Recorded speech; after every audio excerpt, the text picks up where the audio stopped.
Good morning friends. ఈరోజు మనము ఇంగ్లీష్లో డైలీ వాడే 50 సెంటెన్స్ల గురించి చూద్దాము. ఈ 50 సెంటెన్స్లు మీరు ప్రాక్టీస్ చేసినట్టయితే అసలు మీకు ఆల్మోస్ట్ సగం ఇంగ్లీష్ వచ్చినట్టే. మీకు ఇంగ్లీష్ రాదని ఎవరు అంత ఈజీగా గుర్తుపట్టలేరు. మీరు ప్రాక్టీస్లో చాలా ముందుకెళ్తారు. మనం ఆల్రెడీ ఇంతకుముందు క్లాస్లో చూసుకున్నాము. 5 ఇంగ్లీష్ నేర్చుకునే టిప్స్లో మనకి ప్రధానంగా మనం ఏమనుకున్నామంటే వర్డ్స్ నేర్చుకోవద్దు, మనం ఒక సెంటెన్స్ మొత్తం ఫ్రేజులుగా నేర్చుకుంటే తొందరగా ఇంగ్లీష్ వస్తుందని అనుకున్నాం కదా. ఇప్పుడు అందులో భాగంగా మనం ఈరోజు 50 English sentences used in daily life. ఇది చాలా powerful way of learning English. ఇవి మీరు వీటిని అచ్చంగా ప్రాక్టీస్ చేయటం మొదలు పెడితే ఈ 50 సెంటెన్సెస్ మీకు చాలా తొందరగా ఇంగ్లీష్ మీద గ్రిప్ వస్తుంది. ఇవే రెగ్యులర్గా వాడతారు. ఎవరైనా మాట్లాడేటప్పుడు ఇంతకంటే లెక్చర్స్ ఎవరు గంటలు వీటితోటే మనకి ఇంగ్లీష్ వచ్చా రాదా అనేది అర్థమవుతుంది. అవేంటో ఇప్పుడు చూద్దాము. చూడండి, వాట్ ఈజ్ యువర్ నేమ్ అంటే మీ పేరేమి. దానికి ఆన్సర్ ఏమొస్తుంది? My name is Srinivas, my name is Ram, my name is Dilip. ఈ విధంగా ఏదో మన పేరు చెప్పాల్సి వస్తుంది. వేర్ డూ యూ లివ్, మీరు ఎక్కడ నివసిస్తారు? I live in New Delhi, I live in Hyderabad. ఆ విధంగా చూడండి, వాట్ ఈజ్ యువర్ ఫాదర్. ఇక్కడ వాట్ ఈజ్ యువర్ ఫాదర్ అని అంటే చూడండి, మీ ఫాదర్ ఏం చేస్తారని అర్థం వస్తుంది. మీ ఫాదర్ ఏంది అంటే మీ ఫాదర్ యొక్క జాబ్ చెప్పాల్సి ఉంటుంది. వాట్ ఈజ్ యువర్ ఫాదర్ అంటే my father is a doctor, లేదంటే my father is an engineer. ఈ విధంగా మీ ఫాదర్ యొక్క ప్రొఫెషన్ చెప్పాల్సి ఉంటుంది. What is your father. అదేవిధంగా which class are you in, మీరు ఏ క్లాస్లో చదువుతున్నారు అంటే 10th క్లాసా, ఇంటర్మీడియటా, డిగ్రీనా, ఏదో మనం చదివి ఆన్సర్ ఇవ్వాల్సి ఉంటుంది. Which class are you in. తర్వాత which school are you studying, మీరు ఏ స్కూల్లో చదువుతున్నారు. చూడండి, హౌ ఓల్డ్ ఆర్ యూ, మీ వయసు ఎంత. మీ వయసు ఎంత అంటే చూడండి, I'm 30 years old, I'm 35 years old, I'm 15 years old. ఈ విధంగా మన వయసు చెప్పాల్సి ఉంటుంది. చూడండి, next I do not understand. దీన్ని ఐ డు నాట్ మీకు కాంట్రాక్షన్స్ రాయలేదు నేను, ఈజీగా ఉంటుంది కోసం ఐ డోంట్ అండర్స్టాండ్ అని నాకు అర్థం కాలేదు. ఓకే, చూడండి, ఐ హ్యావ్ నో ఐడియా. ఎవరైనా మనకి ఏదైనా ఇన్ఫర్మేషన్ అడిగారనుకోండి, ఇది మీకు తెలుసా అంటే దాని గురించి మనకేం తెలియకపోతే ఐ హ్యావ్ నో ఐడియా అంటే మాకేం తెలియదండి దాని గురించి, ఐ హ్యావ్ నో ఐడియా. చూడండి, it's on the tip of my tongue అంటే మనకి ఏదన్నా విషయము మనకి నోటి దాకా గుర్తొచ్చి మనకి కొంచెం మర్చిపోతుంటాం, కొంచెం ఏదైనా హింట్ వస్తే దొరికిపోతుంది మనకి, అది నేలక మీదనే ఉంది కానీ బయటికి రావట్లేదు అంటాం చూడండి. అటువంటి సందర్భంలో ఏమనాలి మనము? It's on the tip of my tongue. Just గుర్తు రావట్లేదండి, ఇది ఇప్పటిదాకా జ్ఞాపకమే ఉంది, just tip of my tongue అని అంటాము. అంటే అది నేలక మీద ఉంది కానీ బయటకు రావట్లేదు అని అర్థం.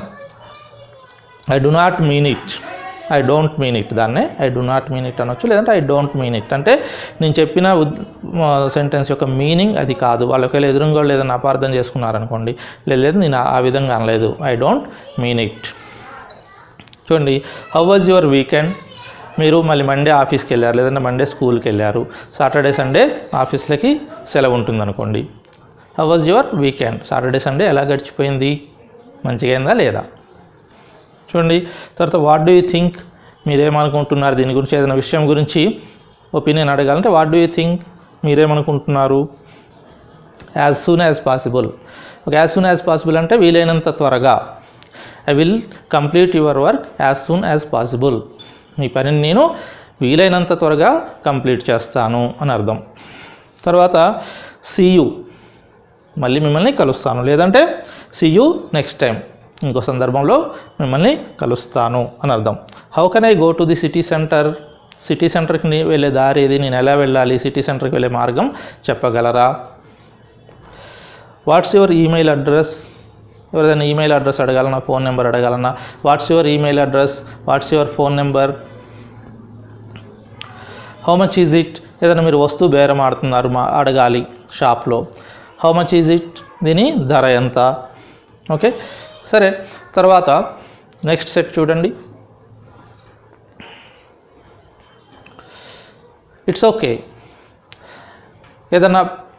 ఎవరైనా ఏదైనా మీకు థ్యాంక్స్ చెప్పారు, లేదన్నా ఏదైనా అయిందనుకో ఇట్స్ ఓకే అంటే సరిపోతుంది. ఓకేనా, థ్యాంక్స్కి ఆన్సర్గా ఇట్స్ ఓకే చెప్పొచ్చు, లేదంటే వెల్కమ్ చెప్పొచ్చు. Okay, no I don't want. ఏదైనా మీకు అక్కర్లేకపోతే no, I don't want. No thanks. మీకు ఎవరైనా ఏదైనా ఆఫర్ చేశారనుకోండి, ఒక కాఫీనో లేదంటే ఒక స్వీట్ ఏదైనా ఆఫర్ చేశారనుకోండి, మీకు తినటం ఇష్టం లేదనుకోండి, మీకు ఆ టైంకి మీకు అది తినబుద్ధి అవ్వట్లేదు కానీ no but thanks, no thanks, thanks అని చెప్పాల్సిందే. వాళ్ళు ఆఫర్ చేసినందుకు థ్యాంక్స్, కానీ నాకు అది అవసరం లేదు. నో అనేది వాళ్ళు ఇచ్చిన దానికి రిజెక్ట్ చేస్తున్నట్టుగా, ప్లస్ వాళ్ళు ఇచ్చినందుకు thanks.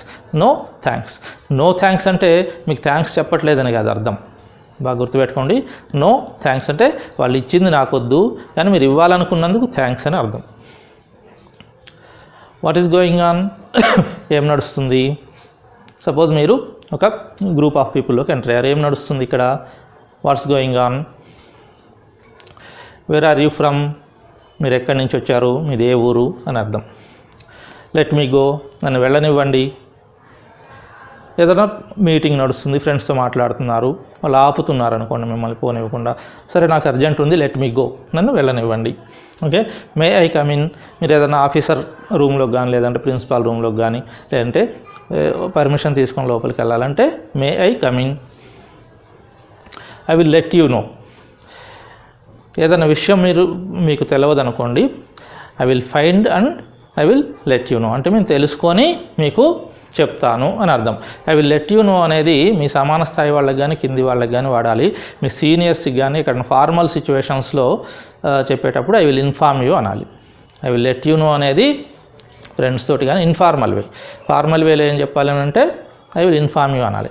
I will find and I will inform you. I will find out and I will inform you.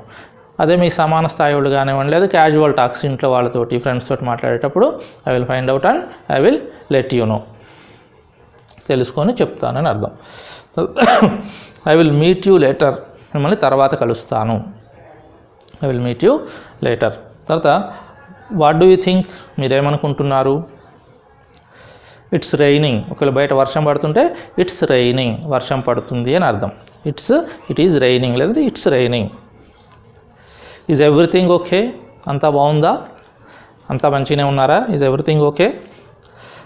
I am from Hyderabad, నేను హైదరాబాద్ నుంచి. మీ దేవురు అని ఎవరైనా అడిగితే వేర్ ఆర్ యూ ఫ్రమ్ అంటే I am from Hyderabad. Where do you live అంటే I live in New Delhi. I live in New Delhi. తర్వాత I am at home, ప్రస్తుతం మీరు ఎక్కడున్నారని అంటే I am at home. I am at home. I work for IBM.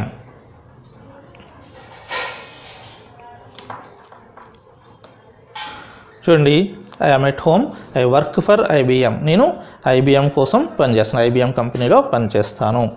I am sick అంటే నాకు ఆరోగ్యం బాగలేదు. I am sick.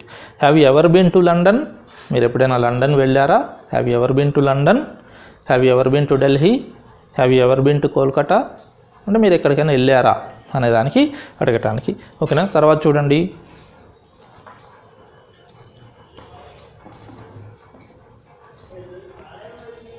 I am full. మీకు ఎవరన్నా లంచ్ చేద్దాం రండి అని అంటే ఐ యామ్ ఫుల్ అంటే నాకు మంచిగా తిన్నాను, నేను ఫుల్గా ఉన్నాను, ఆకలి లేదు ఇప్పుడు నాకు అని అర్థం. ఓకే, ఐ యామ్ హంగ్రీ, నాకు ఆకలి అవుతుంది అని అర్థం. Have a cup of coffee, మీరు ఎవరికన్నా కాఫీకి ఆఫర్ చేస్తే మీకు ఇంటికి ఎవరైనా గెస్ట్ వస్తే have a cup of coffee అంటే మీరు ఒక కప్ ఆఫ్ కాఫీ తీసుకోండి, కాఫీ తీసుకోండి అని అర్థం. Have a cup of coffee. Let's go, అంతా మనకి మీటింగు, అందరం ఫ్రెండ్స్తో కలిసి మాట్లాడుకుంటున్నాం లేదంటే మీటింగ్ అయిపోయింది, లెట్స్ గో అంటే ఇంక వెళ్దాం పదండి అని అర్థం. Okay, don't lose hope. మీకు ఏదైనా ఒక్కోసారి నిరుత్సాహంగా అనిపిస్తుంది, అటువంటప్పుడు don't lose hope. Don't lose hope అంటే మీరు హోప్ వదులుకోమాకండి, అంతా మంచిగా జరుగుతుందని అర్థం. తర్వాత చూడండి, ఫాలో ది ఇన్స్ట్రక్షన్స్. మీరు ఎక్కడైనా ఏదైనా పార్కులకు వెళ్ళినా, వాటర్ ఫాల్స్ దగ్గరికి వెళ్ళినా లేదంటే ట్రాఫిక్లో బండి నడపాలన్నా కూడా follow the instructions. Instruction follow చేయమని అర్థం. ఎవరైనా మీకు సలహా ఇస్తుంటే ఫాలో ది ఇన్స్ట్రక్షన్స్. మీరు కొత్త సిటీకి వెళ్ళారు, అక్కడ రూల్స్ ఏమున్నాయంటే మీకు లీఫ్లెట్ ఇచ్చి ఫాలో ది ఇన్స్ట్రక్షన్స్ అంటారు. అందులో ఏవైతే ఇన్స్ట్రక్షన్స్ రాసినా ఫాలో కమ్మని అర్థం. సో కైండ్ ఆఫ్ యూ, ఎవరైనా మీకు ఏదైనా ఫేవర్ చేస్తే సో కైండ్ ఆఫ్ యూ అంటే మీరు చాలా మంచి మనసుతో చేశారు అని అర్థం. So kind of you. Excuse me, మీరు టైట్ బస్సులో ఉన్నారు లేదంటే ఇక్కడ క్రౌడ్లో ఉన్నారు, ఒక ముందు మనిషిని పక్కకు జరుపుకొని అవతలకి వెళ్ళాలి, ఆ మనిషిని ఎక్స్క్యూజ్ మీ అని ముందుకెళ్ళొచ్చు. ఒకవేళ మీరు చూడకుండా గబాన కాలు తొక్కారనుకోండి జరుగుతుంటే, అప్పుడు సారీ అనాలి. అప్పుడేమనాలి? సారీ అనాలి. ఓకే, తర్వాత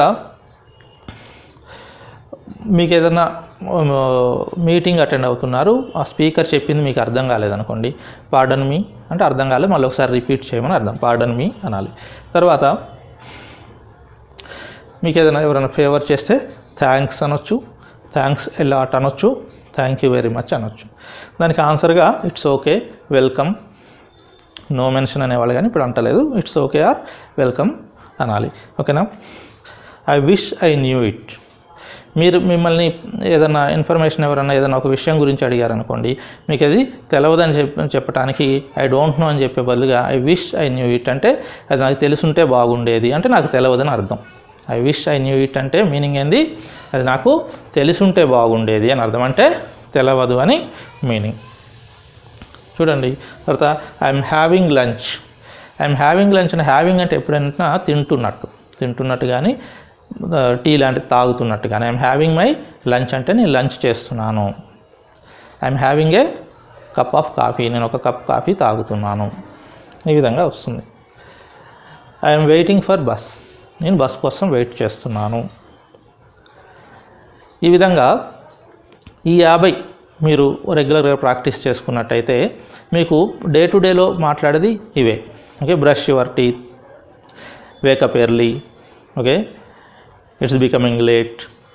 ఓకే, ఈ విధంగా ఇవన్నీ కూడా ఈ 50 వీటికి తోడు మళ్ళీ నెక్స్ట్ క్లాస్లో ఇంకా కొన్ని యాడ్ చేస్తాను.